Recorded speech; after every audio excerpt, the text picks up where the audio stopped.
Hello, everybody. Welcome to goemonronin's channel. Here's my buddy, Flip move. and what are you holding there, Flip? We'll call this unofficial Denton, Texas podcast. First one with video ever. And I used to have some on YouTube. And just a little proof that I'm really into this. This is not something we just came up with over a 20-pack of beers last night. Right. And I guess I'd like to talk quickly about why I feel I'm qualified and why I think people will be interested in my podcast. For about the last 10 years, I've chosen to not have a TV and listen to talk radio as one of my main forms of entertainment. And I definitely, as a former straight A student, was doing a lot of studying as I was listening, thinking, wow, I'd like to have that job, but I have no radio credentials, so I will never get it probably. But I could definitely do this. Hallelujah, Internet. And I'll go ahead and, you got any comments? You guys know me. I go by goemonronin here. I've been doing rants and social commentary on YouTube from abroad and home since 2009. I have a lot of interesting stuff come to my mind, and I like to put it out there, get other people's opinions and feelings on it. Mm-hmm. I'm not generally too worried about stepping on toes, so I think that's kind of the dedication that's sort of needed in this type of thing. Anyway, what are you going to talk about? Okay. The philosophy that I most subscribe to, I guess is how I would put it. When I was about 19, I read the Taoism books in the Winnie the Pooh form, Tao of Pooh and Day of Piglet. I'm probably mispronouncing that a little bit.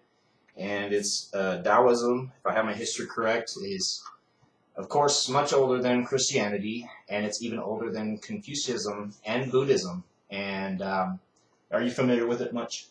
Lived in China for 3.5 years. Okay. And basically, to me, Taoism says what is, and try not to have so much preconception about life.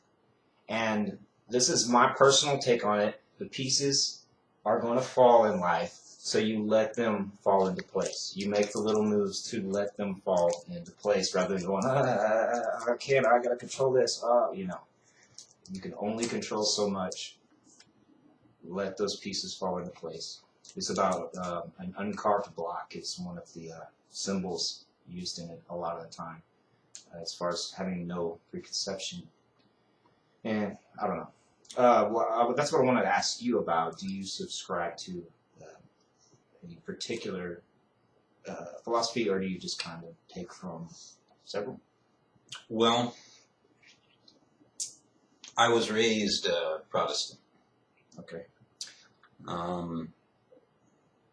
And for a while, I kind of became an atheist, and I don't necessarily subscribe to an all-knowing God that grants wishes. Mm-hmm. But I think there's something to the universe in a metaphysical sort of way. I think it's like a force. There's a lot holding everything together. It works together as a system. And if any piece of that system is broken, it can't work right, so it's not really working. Mm-hmm. Right, exactly. My father's recently become a minister. Oh, really? Yeah. Wow. But do I really subscribe to one thing? I don't know that I do. Do you pray and or meditate? Yes. Yeah. I don't know that I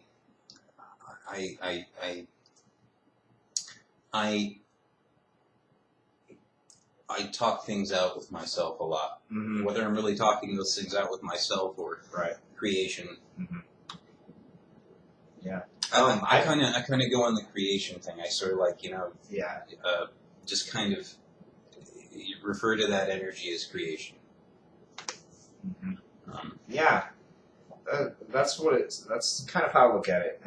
Thinking of some giant man in the sky that's God with a white beard. That's just ridiculous to me. In a very mainstream cartoony way to think of a higher power. And basically, my take on it is, I don't know, but maybe there is, and I do fairly regularly. Sometimes I forget. I don't do it every day, but I will bow my head and make sure that I give thanks for the things that are going right. And I really try to do that when I'm in a bad mood or, feel like everything's against me, because that's really just never the truth, Well, Hey, is this my coffee? it is now. I did put my mouth on it. Was it yours? This is mine. Okay, you had the. You used both cups. Okay. I But did grab the other see, the thing about all that is, I think there's a lot more to just living by what's the word, motto, or one. maybe self-philosophy that you believe is right. Because I don't know if you've ever worked in the call center industry.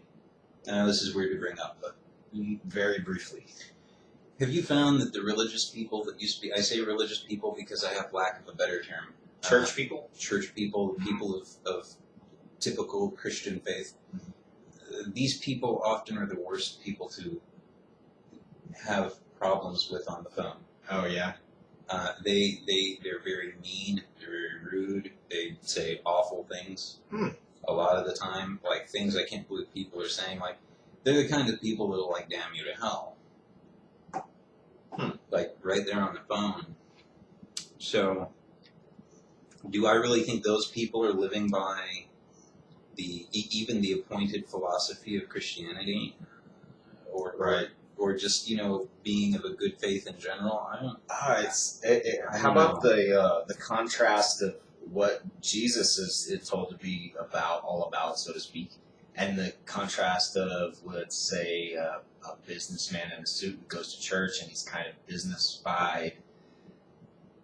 Religion and spirituality, we'll all go here at this certain time and we will put money, this percentage in the plate, and we will be in nice clothes. And it's like, wait, Jesus was barely nothing like that. I don't know. Well, there's that. There's also that sense of giving more because you have less. If you have nothing and you give some. If I'm broke and I give $1, that means more than Bill Gates giving $1. Okay, Absolutely. People go on, these millionaires people. I mean, you wonder where all our money is, and it's tied up in people's bank accounts. A lot of it, that they're never going to spend. Yeah. I mean, the day that Bill Gates isn't giving his money to his kids, but he isn't giving it to anybody else either. Right. So, but he will. It'll just go to them and then sit in their account and not do anything until it goes to their kid's account and doesn't do anything for anybody. Yeah. Now, if he has $50 billion and he donated all but $1 million of it, now that. Yeah. Or it wouldn't even have to be that small, relatively speaking. Like, why doesn't he keep $100 million? And yeah. He has billions of dollars. Yeah. That money also equates to power. Yep. So I think the power is what a lot of these people want. And people like my father or the religious people I know would say that those people are heathens. Yeah. They would say a guy who enjoys killing, like going out and hunting for sport, regardless of what it is, heathen. Yeah, he's just killing to kill. He's killing to kill. Now, look, I mean, if it ever comes to a point where, like, things are all messed up and there's no society anymore, okay, some squirrels are probably going to die by my hand. Maybe a dog or two if I'm really desperate. Or like Ted Nugent said, get some pigeons and a rubber band and a freaking. I never asked you about cursing and stuff. I don't mind.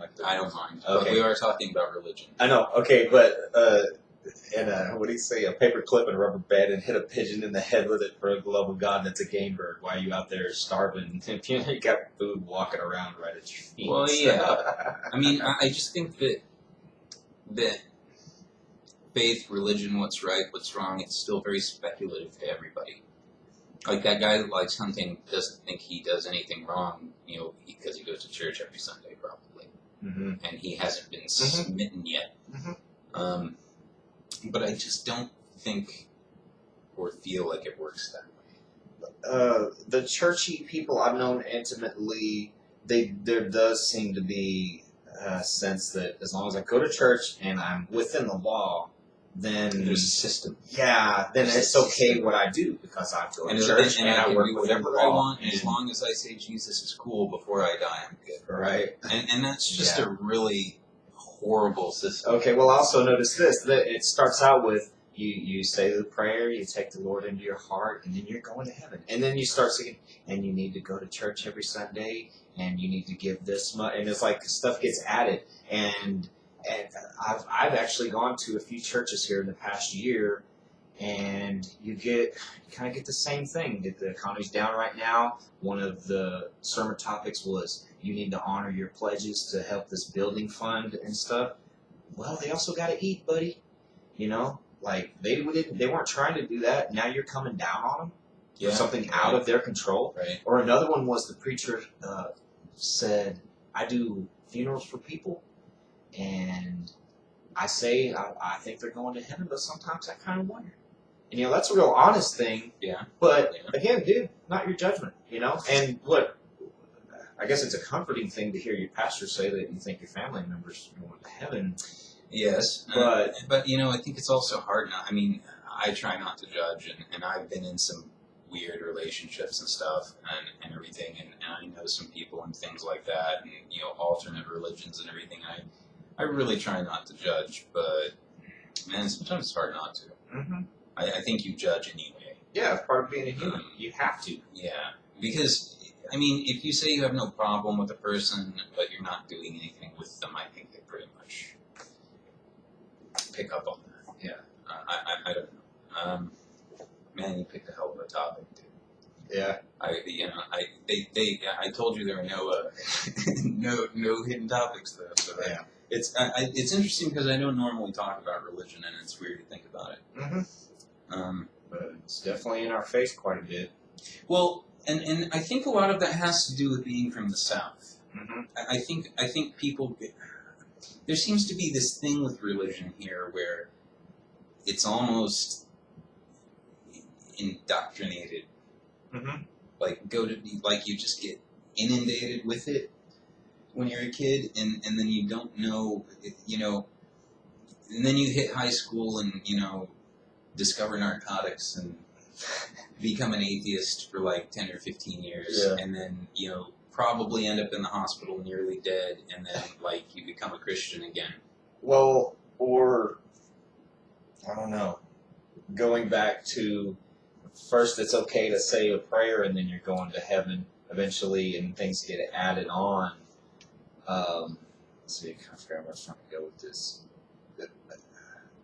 Well, there's always the sense of continued obligation. You're never gonna. I mean, you're never gonna be like. I mean, Jesus was this great. You're never gonna be Jesus, right? That guy. This is as holy as you can get, I guess. Well, that's what it was. I was telling you, I had that one manager, that Indian guy, and he was in India till he was 10, so he's not a Christian.